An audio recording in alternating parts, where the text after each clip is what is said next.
Ok, entonces ahora vamos a ver lo que es la resistencia, ¿sí? Para eso vamos a empezar con esta ecuación, la definición del campo eléctrico en términos de lo que es la densidad de corriente. Entonces, campo eléctrico es igual a resistividad por densidad de corriente, ¿ok? Bueno, el objetivo es poder sacar lo que es la ecuación de la resistencia. Para eso vamos a buscar otras relaciones en cuanto a lo que ya hemos aprendido antes. Acá tenemos un área transversal, ¿sí? Tenemos, esta área transversal tiene lo que es el campo eléctrico y también tiene un potencial eléctrico. Aquí está el potencial eléctrico mayor, aquí el potencial eléctrico menor y tiene un potencial eléctrico decreciente hacia este sentido, hacia esta dirección. También esta área transversal tiene una longitud L, ¿ok? Entonces, viendo todo esto, podemos ver que la relación que tiene el potencial eléctrico con el campo eléctrico es igual a potencial eléctrico es igual a campo eléctrico por la longitud del área transversal. Posteriormente también tenemos que si el campo eléctrico y la densidad de corriente, sus magnitudes son uniformes, entonces tenemos la siguiente relación. Tenemos que que la corriente es igual a densidad de corriente por el área. Entonces vamos a ir despejando un poco esto y vamos a ir a relacionarlos unos con el otro. Tenemos que la densidad de corriente, despejando de esta ecuación, es igual a corriente sobre unidad de área. Acá tenemos que el potencial eléctrico sobre la longitud es igual a el campo eléctrico. Entonces, vamos a usar esta relación. Vamos a empezar a usar esta relación. Tenemos lo que es el potencial eléctrico sobre la longitud, que es igual a campo eléctrico. Sabemos que el campo eléctrico es igual a la resistividad por la densidad de corriente. Entonces tenemos la resistividad y con la ecuación despejada de esta, tenemos que la densidad de corriente es igual a corriente sobre unidad de área. Entonces tenemos que el potencial eléctrico sobre la longitud es igual a la resistividad por corriente sobre unidad de área. Despejando esto para obtener el potencial eléctrico en función de corriente es igual a potencial eléctrico es igual a resistividad por corriente por longitud sobre área, ¿no? Ahora, sabiendo que la resistividad sí es constante, sabemos que la resistencia es igual a al potencial eléctrico sobre la corriente.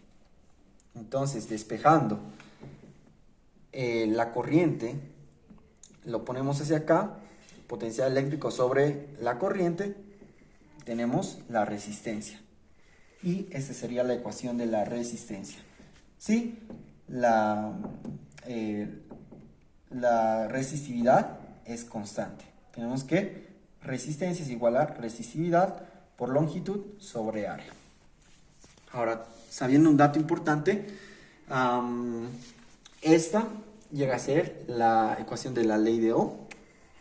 Solamente si la resistividad es constante, entonces la resistencia también tiene que ser constante, ¿no? De esa forma puede cumplir con la ecuación de la ley de Ohm en esta ecuación. Okay, ahora vamos a interpretar lo que es la resistencia, ¿ok? Entonces, vemos esta ecuación, vemos que la resistencia es proporcional a la resistividad, también es proporcional a la longitud de la sección transversal del conductor, pero es antiproporcional a lo que es el área de esa sección transversal. Ahora vamos a hacer una analogía, ¿ok? Una analogía y vamos a comparar dos mangueras.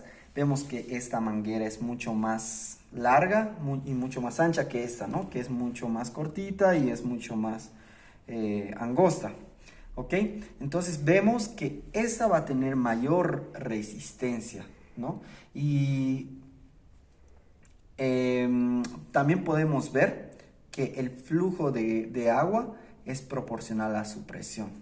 El flujo de agua puede ser similar a lo que es la corriente y la presión puede ser similar a lo que es el potencial eléctrico. Entonces ahora vamos a hablar un poco acerca de la resistencia en función de la temperatura. Pero para eso vamos a poner dos ejemplos, ¿sí? Tenemos un cable, un alambre de cobre que mide alrededor de unos 12 a 100 centímetros de longitud con una resistencia de 0.5 ohmios. Pero también tenemos una bombilla eléctrica con 100 watts, 120 voltios de potencial y 140 ohmios de resistencia. ¿Ok? Entonces, al momento en que fluye la corriente, obviamente va a haber un potencial que va a desgastarse. Entonces, ¿quién es el que va a desgastar más? Obviamente va a ser la bombilla eléctrica. Ese potencial se va a convertir en energía que posteriormente se va a convertir en la luz, ¿no? Y para que esta bombilla no se caliente, obviamente no queremos que nuestras bombillas de nuestra casa se quemen, ¿no? Y estén al rojo vivo, súper calientes. Entonces lo que hacen es ponerle mucha más resistencia y su área transversal tiene que ser mucho más mayor. Ahora, por otro lado, tenemos lo que es la ecuación de la resistencia en función de la temperatura. Sabemos que la resistencia, al igual que la resistividad, va cambiando a medida que la temperatura aumenta o disminuye. Entonces, la ecuación de la resistencia en función de la temperatura es igual a resistencia de la temperatura inicial por 1 más coeficiente de la temperatura por temperatura menos temperatura inicial, ¿no? Entonces, mediante esta ecuación podemos obtener la resistencia en función a la temperatura.